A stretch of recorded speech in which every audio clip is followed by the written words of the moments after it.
Blockbuster est un outil formidable. Il permet de faire des roleplays simples, où les gens peuvent raconter une histoire tout en ayant plusieurs acteurs, et il permet également d'aller plus loin. Il permet aussi d'aller au-delà d'une simple aventure avec quelques personnages, puisqu'il nous donne également la possibilité de leur donner vie, grâce à l'éditeur de records, ou encore au séquenceur. Des interfaces spécialisées permettant de faire bouger, grossir, tourner, et tous ces mouvements sont rendus possibles grâce aux interpolations, car elles sont partout.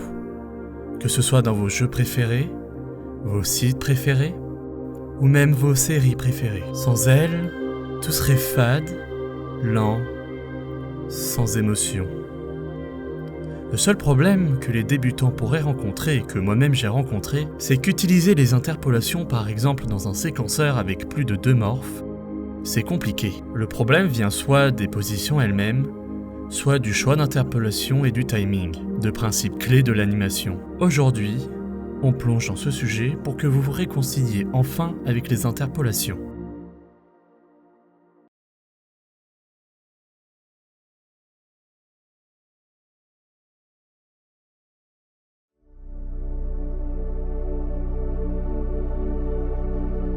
Les interpolations ou twinning est un procédé qui provient de l'univers des films d'animation. Il permet de créer des images intermédiaires entre deux points clés dans le but qu'une image s'enchaîne agréablement et de façon fluide avec la suivante. Prenons ces deux poses pour exemple. Les jouer sans interpolation a pour conséquence de ne donner aucune information sur l'action au spectateur. Steve lève-t-il la main pour saluer chaleureusement Alex ? Steve salue-t-il Alex d'une façon paresseuse ? Mais sommes-nous sûrs que Steve souhaite dire bonjour ? Et s'il essayait d'attraper quelque chose ? Le but de l'interpolation est désormais clair comme de l'eau de roche. Il donne l'émotion transmise par l'action. Si le personnage ne bouge pas fluidement, alors le mot animé, c'est-à-dire donner vie, perd tout son sens.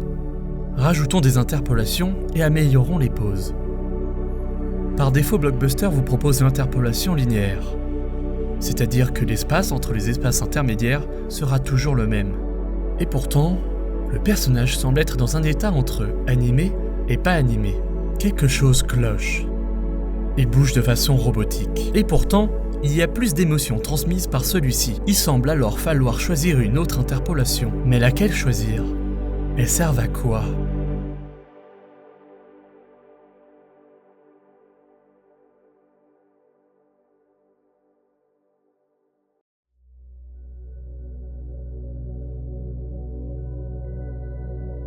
L'idée principale des interpolations back-in, out, in-out, est de faire en sorte que l'objet accélère brusquement, puis ralentisse progressivement lorsqu'il atteint sa position finale.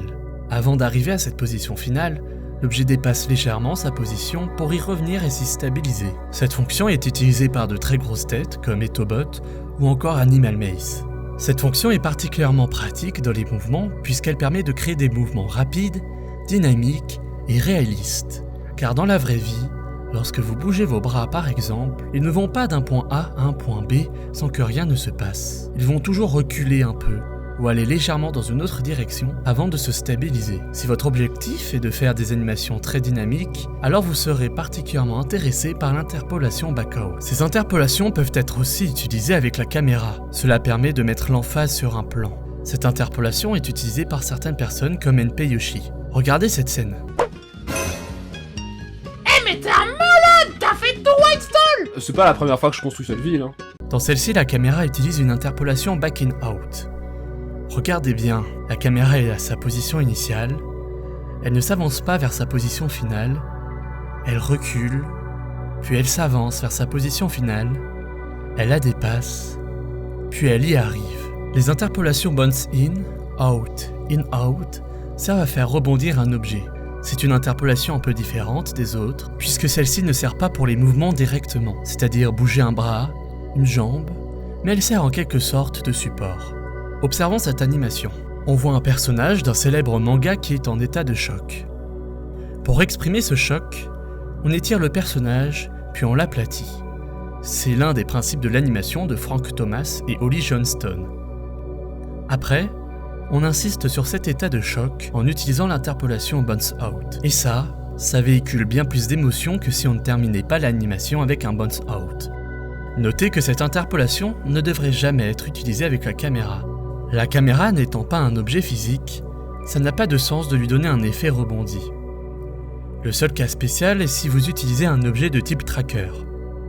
Dans ce cas-là, vous décidez délibérément de rendre votre caméra visible, manipulable par vos personnages, et donc la caméra devient tout simplement un objet qui existe. Enfin, l'interpolation bounce permet de définir un certain poids à votre objet, ce qui vous permet de montrer qu'un bloc de fer est plus léger et moins élastique qu'un bloc de slime.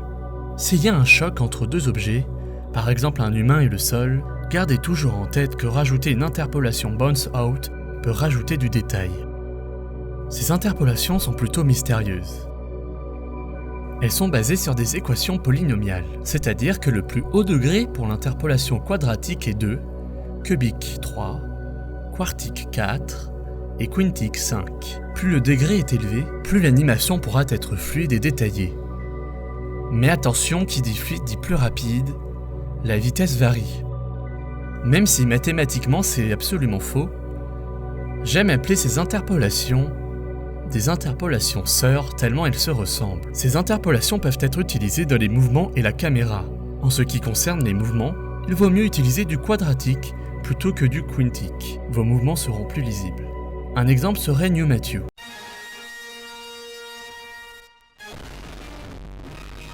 Il utilise à la fois du cubic in-out et à la fois du back in-out. Le principe de ces interpolations, c'est que plus on avance dans le temps, plus une animation va accélérer ou décélérer rapidement. C'est une interpolation qui est excellente pour les déplacements de caméra en exponential in-out. Mais attention à ne pas l'utiliser pour vos mouvements, car ça pourrait dénaturaliser l'action.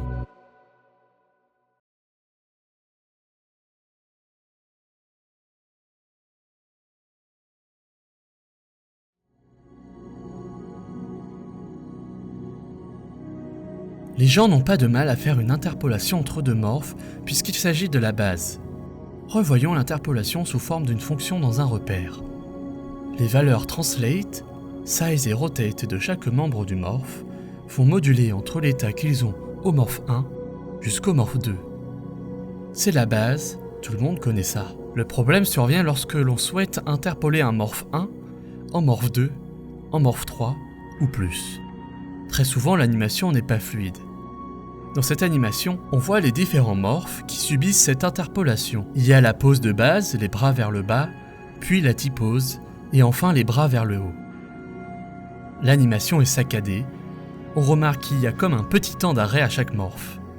Cette animation utilise du quadratique out, et on va l'étudier pour voir quel est le problème. Nous avons une première interpolation du morphe 1 à 2 qui dure 10 ticks. Puis nous voulons interpoler du morphe 2 à 3 pendant 10 ticks. Quelque chose devrait alors vous sauter aux yeux. Il y a un creux entre la fin de l'interpolation 1 et le début de l'interpolation 2. C'est ce creux qui crée cette saccade. Une règle générale pour éviter cette saccade serait les in n'aiment pas les in et les out n'aiment pas les out. Mais il existe une exception.